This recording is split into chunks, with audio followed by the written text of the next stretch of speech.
Welcome, everybody, to another episode of the Tech Guys Who Invest podcast, where each week you learn how to invest wisely and safely. Today, we're talking about something that's really interesting that's happening in today's market. So, I was listening to the Joe Rogan podcast, which I listen to depending on who the guest is on. This one was, in particular, was the Elon Musk episode, his most recent one. And one thing that they both have in common is that they are moving from California to Texas. You know, Tesla's moving their headquarters to Texas. I saw a recent article where Oracle, which was founded in Redwood Shores, San Mateo area in the Bay Area, is moving their headquarters to Texas as well. So you're seeing a mass exodus outside of California, or people are leaving that state for a number of different reasons. We're not going to get into the politics of it. We're going to talk about where you can find this information, where people are moving to, and what that means, what that could mean for you as an investor. So, Adam, I know that you have some information up from some of the resources, which we'll put in the show notes. But why don't you share with us where people are moving to? Yeah. So a lot of investors look at things like the Uhaul migration trends report. That's pretty popular. I know a lot of multifamily investors who look at that report, and you can Google for it. It's on Uhaul.com's website, which we can put in the show notes for you guys. But the 2020 migration trends report is real interesting because it talks about the data that Uhaul tracks, because people are renting their moving trucks and trailers and renting them for one way moves. So then, that lets you know who's moving from and where. So that's kind of interesting. And Tennessee claimed the number one spot this year. Texas was in the top two, and Florida was third. So, like Kevin was saying, a lot of people are coming out of these heavily populated areas like California. New York City is another one, and all through the Northeast, it looks like, New Jersey, the bigger cities up in the Northeast where it's densely packed, and people are moving to the South, and particularly in areas that aren't as dense, right? States like North Carolina, states like Missouri, Alabama, they're picking up lots of people as well. So in this report, it's kind of interesting. The states ranked by migration growth, I'll give you the top five: Tennessee, Texas, Florida, Ohio, and Arizona. Okay, so with the top three, to my knowledge, those three states don't have a state income tax. Whereas California has a state income tax. I believe the state of New York has a state income tax as well. So people who are from California, you basically get like a pay bump, right? That state income tax is gone. So I think that's a big idea there. Is you are paying less effectively in taxes. That's a big reason. I think another reason why people are leaving those states is they're seeing that remote work is picking up, right? That means that you don't have to go into the office, or there's a bigger push, I think, within companies that are realizing it might be cheaper for us to have people work remote, right? You can get rid of the commercial lease or that commercial building, do something else with it, and have your employees work remotely.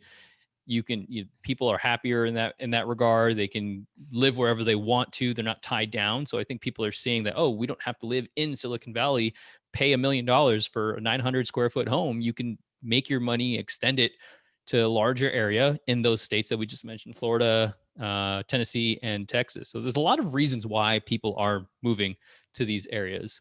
As far as weather, can't really beat California, so it's probably not that.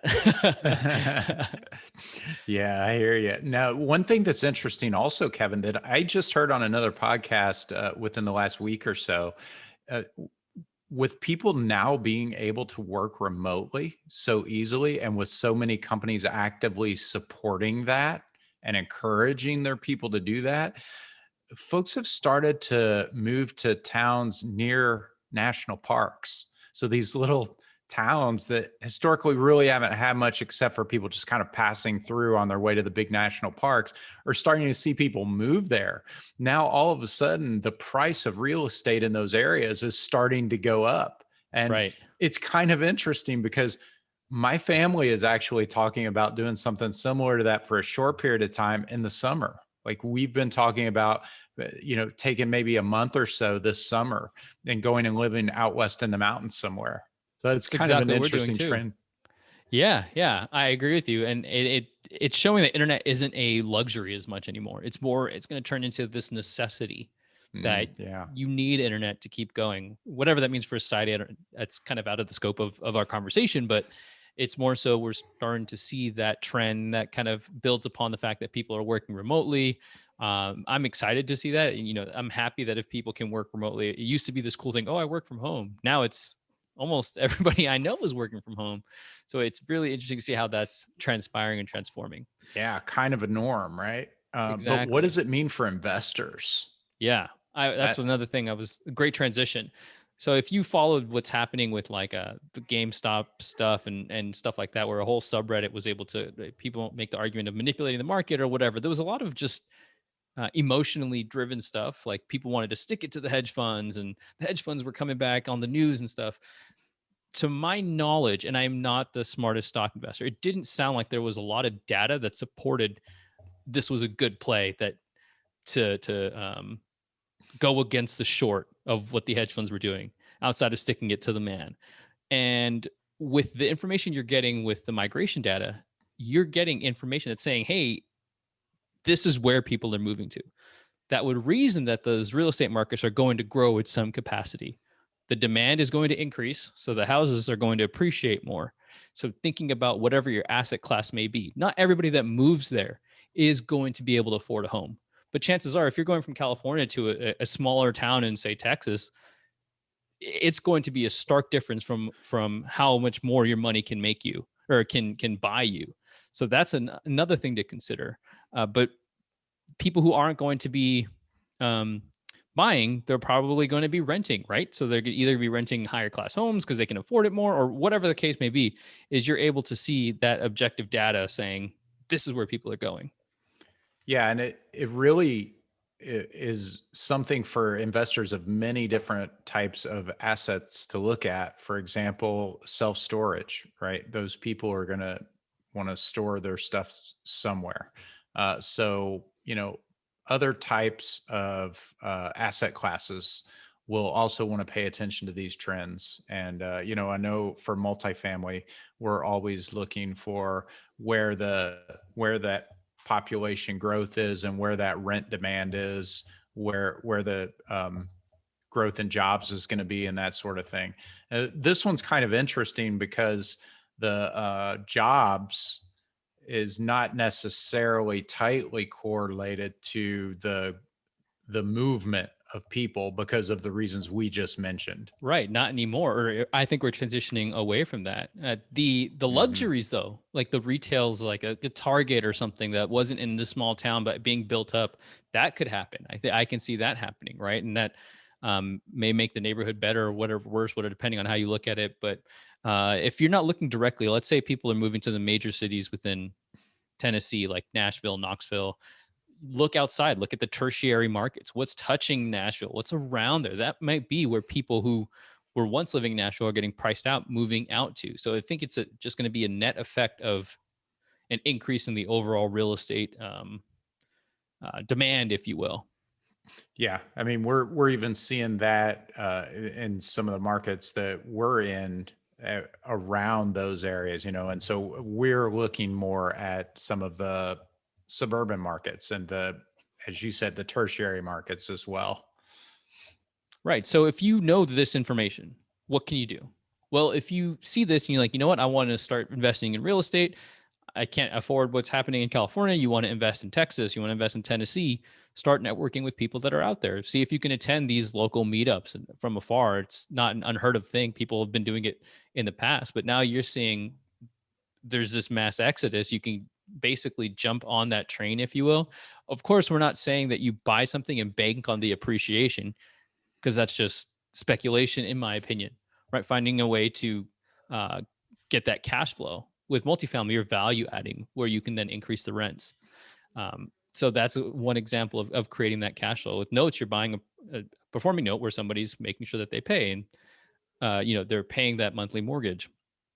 But being able to buy correctly is what you should still continue to do. Don't let this hype of, hey, everybody's moving here, dictate how you make this decision. Don't feel like, oh, everybody's moving to Tennessee, I need to buy a house in Tennessee, and then hope for the best. That's a terrible way to invest, in my opinion.